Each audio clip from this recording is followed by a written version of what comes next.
और वाराणसी से दुबई तक फैले कोडीन सिंडिकेट ने अब राजनीति को भी अपनी गिरफ्त में ले लिया है। किंगपिन फरार है, लेकिन सियासी जंग सड़क से संसद तक छिड़ चुकी है। यूपी में इस पूरे मामले को लेकर योगी और अखिलेश यादव आमने सामने, एक दूसरे पर वार पलटवार और तो और ट्विटर पर सब कुछ चल रहा है। Special report.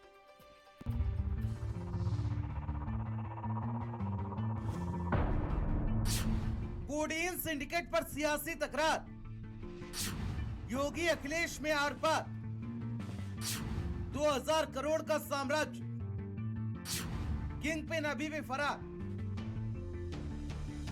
उत्तर प्रदेश की सियासत में नशे का जहर घुल चुका है। 2000 करोड़ का कोडीन का कफ सिरप कांड, जहां मेडिकल सप्लायर बना नशे का सरगना, जहां वाराणसी से दुबई तक फैला है काला साम्राज्य। और अब इसी मामले पर यूपी के मुखिया योगी आदित्यनाथ और सपा अध्यक्ष अखिलेश यादव आमने सामने हैं। लेकिन असली कोडीन भैया यानी कि शिवम जायसवाल दुबई में बैठे दोनों की तकरार को देखकर मजे ले रहे हैं। यह कफ सिरप तमाम जगहों पर नशीले पदार्थों के रूप में इसके दुरुपयोग की शिकायतों के बाद इस पे हम लोगों ने कार्रवाई की थी। एसटीएफ या यूपी पुलिस की कार्रवाई में पकड़ा गया है। उनके कुछ संबंध समाजवादी पार्टी से सामने आए हैं और इससे जुड़े हुए अन्य जो महत्वपूर्ण पहलू होंगे, किन किन लोगों के पास ये धन गया है, ये बातें भी सबके सामने आएंगी।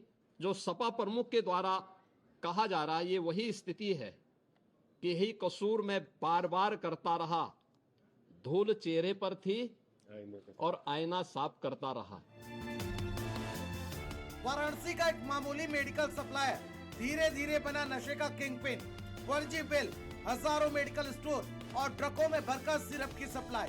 यूपी से बिहार, बिहार से नेपाल और फिर दुबई तक कनेक्शन। एसटीएफ और ईडी की ताबड़तोड़ कार्रवाई। अब तक 12 से ज्यादा कारोबारी गिरफ्तार, चार्टेड अकाउंटेंट, बिचौलिए, फर्जी कंपनियां। और यहीं से शुरू होता है राजनीतिक तूफान। अभी तक अखिलेश यादव योगी आदित्यनाथ के बुलडोजर को याद करते हुए लगातार आरोप लगा रहे थे, लेकिन बाबा जी ने जैसे ही कोडीन भैया को लपेटे में लिया, आरोप लगा समाजवादी पार्टी पर। योगी के आरोपों पर अखिलेश यादव चुप नहीं बैठे और एक्स पर पोस्ट किया, जब खुद फंस जाओ तो दूसरों पर इल्जाम लगा। ये खेल हुआ पुराना, हुक्मरान कोई नई बात बताओ। तो वही अखिलेश यादव यहीं नहीं रुके, थोड़ी देर बाद एक और पोस्ट कर दिया और पोस्ट में लिखा, एक फुल दो हाफ है, यूं तो आपस में खिलाफ है, कोडीन के मारे ये सारे आज डर के मारे साथ। हालांकि इससे पहले अखिलेश यादव लगातार सवाल उठाते रहे और सीधा निशाना योगी आदित्यनाथ की सरकार पर। 700 कंपनियां सोचिए आप, और हो सकता है इससे ज्यादा कंपनियां हों। और वैल्यूएशन वाले जो अधिकारी हैं वो भाग जा रहे हैं, वैल्यूएशन नहीं कर सकते। कोई घटना हो जाए बुलडोजर चल जाता है, बुलडोजर तैयार रहता है। इस बार पता लग रहा है कि मुख्यमंत्री जी का ये जो खिलौना बुलडोजर है, इसका ड्राइवर भाग गया है। लेकिन यहां जब हजारों करोड़ का मामला है, वहां पर सरकार चुप है। कोडीन सिरप में, कफ सिरप में जिन एसटीएफ को जिम्मेदारी मिली है ढूंढने की, वो सब एसटीएफ के लोग मिले हुए लोग हैं।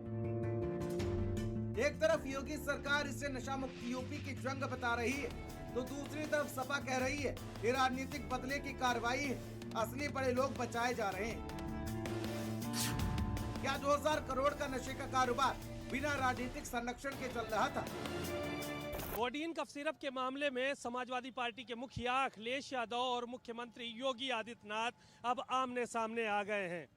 एक तरफ सपा मुखिया Akhilesh Yadav codeine cough syrup के आरोपियों को बचाने का आरोप लगा रहे हैं, तो वहीं दूसरी तरफ आज मुख्यमंत्री योगी आदित्यनाथ ने साफ कहा कि इन आरोपियों के तार समाजवादी पार्टी के नेताओं से जुड़े हुए हैं।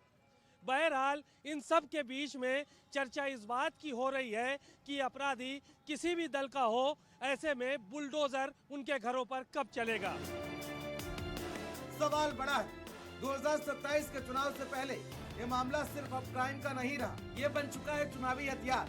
योगी सरकार कह रही है माफिया को मिट्टी में मिला देंगे, तो सपा पूछ रही है तो फिर अपने लोगों पर कार्रवाई क्यों नहीं? तो साफ है ये लड़ाई सिर्फ कोडीन की नहीं, ये लड़ाई है योगी के लॉ एंड ऑर्डर मॉडल की, और सपा मुद्दे को शुरू से ही तूल दे रही है। स्पेशल डेस्क, भारत समाचार।